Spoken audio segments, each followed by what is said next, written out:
Hello everyone, welfare Agriwala Tathagat IAS academy से आज हम लोग 3 मार्क्स क्वेश्चन डिस्कस करेंगे जो हमने पहले भी सेम टॉपिक से किए हैं। Geography unit 3 paper 1 part 2 GS mains का जो पेपर 1 पार्ट 2 है उसे 3 मार्क्स क्वेश्चन हम आगे डिस्कस करेंगे। याद रखिएगा वर्ड लिमिट उसकी कितनी है, 10 से 12 शब्दों में आपको, यानी कि 1 से 2 लाइनों में आपको कंप्लीट करना है आंसर को। तो चलिए पहला क्वेश्चन हम देखते हैं क्या है। विच रिवर का ट्वाइस ट्रॉपिक ऑफ कैंसर, है ना। ट्रॉपिक ऑफ कैंसर को कौन सी रिवर 2 बार वहां से गुजरती है, ठीक है, याद रखिएगा। तो माही नदी जो है ना, कहाँ से निकलती है माही, याद रखिएगा धार से निकलती है। ये 2 बार ट्रॉपिक ऑफ कैंसर को कट करती है, पहले ऊपर जाती है फिर नीचे आती है। यहाँ से ये राजस्थान की तरफ जाएगी एमपी से, उसके बाद ये गुजरात में जाएगी और फिर गल्फ ऑफ खंबात में जाकर मिल जाएगी। तो याद रखिएगा माही नदी, ठीक है, 2 बार ट्रॉपिक ऑफ कैंसर से होकर गुजरती है। चलिए दूसरा क्वेश्चन हम देखते हैं।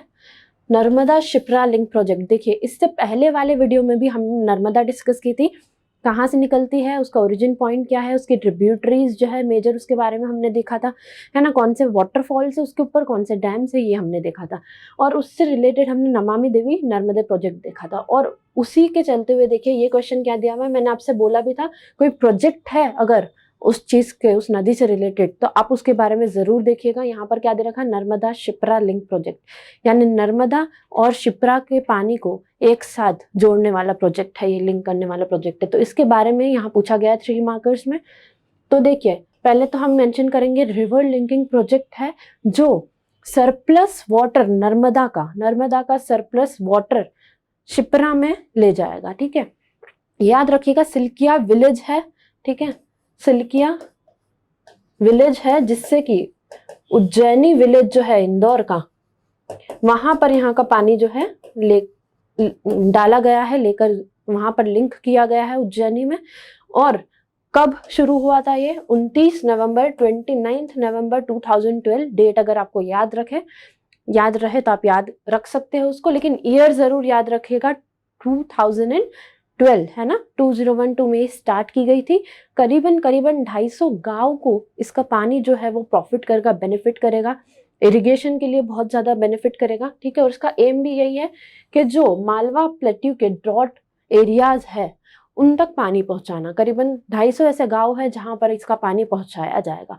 इरिगेशन के साथ ग्राउंड वाटर रिसोर्सेज भी यहाँ पर जो है इसको बेनिफिट होंगे, एनवायरमेंट में बेनिफिट होगा। तो याद रखिएगा बहुत इंपॉर्टेंट प्रोजेक्ट है। तीसरा हम क्वेश्चन देखते हैं। Right the tributaries of Yamuna river की ऐसी ट्रिब्यूटरीज के बारे में बताइए जो कि एमपी से निकलती है, जिनका ओरिजिन कहाँ पर होता है, मध्य प्रदेश में। तो देखिए हमने पिछले लेक्चर में डिस्कस किया था चंबल, पहली तो चंबल निकलती है एमपी से, ठीक है, और जाती कहाँ पर है, यमुना में जाकर मिलती है इटावा पर, है ना, ज्वाइन करती है। उसके अलावा हम देखें केन, बेतवा, सिंध, ये सभी नदियां हैं, ठीक है। जैसे हमने पिछले क्वेश्चन में इंटरलिंकिंग प्रोजेक्ट देखा, ऐसे वहां पर केन बेतवा भी आ सकता है आपको, ठीक है। जैसे नर्मदा शिप्रा है वैसे ही केन बेतवा तो पहला प्रोजेक्ट है इंटरलिंकिंग प्रोजेक्ट, तो उसके बारे में भी आपको पूछा जा सकता है, ठीक है। याद रखिएगा चंबल, केन, बेतवा, सिंध ये सभी ट्रिब्यूटरीज है यमुना की। क्यों इंपॉर्टेंट है, क्योंकि ये एमपी से ओरिजिन हो रही है, ठीक है। चलिए नेक्स्ट क्वेश्चन हम देखें।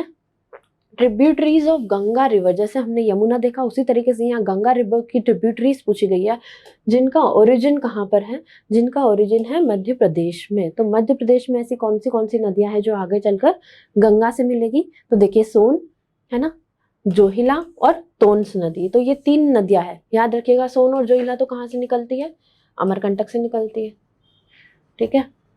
और तोन्स की हम बात करें तो ये सतना कैमूर हिल से निकलती है ना। और ये सभी जाकर गंगा में आगे चलकर मिल जाएगी। जोहिला सोन में मिलती है, सोन जाकर गंगा में मिलेगी दानापुर पटना पे, ठीक है। और हम टोन्स की बात करें तो सिरसा यूपी में जाकर मिल जाएगी गंगा में, ठीक है, याद रखिएगा। तो ये ट्रिब्यूटरीज गंगा की जो कहाँ पर, एमपी से निकलती है, ओरिजिन प्लेस इसका एमपी है, ठीक है। अब देखिए उन नदियों के बारे में बताइए जो साउथवर्ड डायरेक्शन में, right the name of reverse that flows in southward direction, which flows in southward direction, नीचे की तरफ बहती है। तो ऐसी कौन सी नदियां है, जैसे हमने पिछले वीडियो में वेस्ट फ्लोइंग देखी थी, नर्मदा, तापी, ठीक है। हमने अभी सोन, जोहिला देखी, ठीक है। उसके अलावा हमने देखा चंबल देखा, तो ये सारी क्या है, नॉर्थ डायरेक्शन में फ्लो करने वाली है। और यहाँ पर हमसे पूछा है साउथ सदर्न डायरेक्शन में कौन सी है। तो पहली तो देखिए वेन गंगा है, दूसरी वर्धा है और फिर तीसरी पेंच है। तो याद रखिएगा 3 नदियां हैं, वर्धा जाकर आगे वैनगंगा में ही मिल जाएगी। ठीक है, तो याद रखिएगा वैनगंगा कहाँ से निकलती है? शिवनी से। ठीक है, याद रखिएगा वर्धा कहाँ से निकल रही है? बैतूल से। और पेंच कहाँ से निकल रही है? छिंदवाड़ा से। तो इनके ओरिजिन प्लेस भी मैंने आपसे बोली थी कि आपको याद रखना है। ठीक है, और ये कौन सी नदी की मेजर ट्रिब्यूटरीज है ये भी आप याद रखिएगा। ठीक है, कहाँ पर निकलती है, कहाँ पर जाती है, और कौन से, मैंने बोले थे आपको प्रोजेक्ट देखिएगा कोई इंपॉर्टेंट है, जैसे पेंच है, यहाँ पर पेंच से रिलेटेड कौन सा इंपॉर्टेंट, यहाँ पर नेशनल रिजर्व है ना, नेशनल पार्क है, पेंच नेशनल पार्क, याद रखिएगा। तो इस तरीके से आपको क्वेश्चन पूछे जा सकते हैं। हम नेक्स्ट क्वेश्चन देखें, इंदौर कौन सी नदी पे सिचुएटेड है? Indore is situated on which river? Indore is situated on Khan river, Khan नदी जिसे अब खान नाला कहा जाता है, उसी पर सिचुएटेड है। अभी से रिजुविनेट करने की भी बात चल रही है, तो याद रखिएगा इंदौर कौन सी नदी पर है? खान नदी पर। तो इसी तरीके से आपको क्वेश्चन अभी से पूछे जाएंगे। डैम्स और रिवर वैली प्रोजेक्ट्स भी आप याद रखिएगा, जितनी भी मैंने नदियां बताई है ना, जैसे नर्मदा वैली प्रोजेक्ट हो गया, चंबल वैली प्रोजेक्ट्स हो गए। हो सकता है कोई डैम आपसे पूछ लिया जाए 3 मार्कर्स में, तो आपको पता होना चाहिए कौन सी नदी पर है, कितना इलेक्ट्रिसिटी या जो भी है वो प्रोड्यूस कर रहा है, क्या एम है उसका।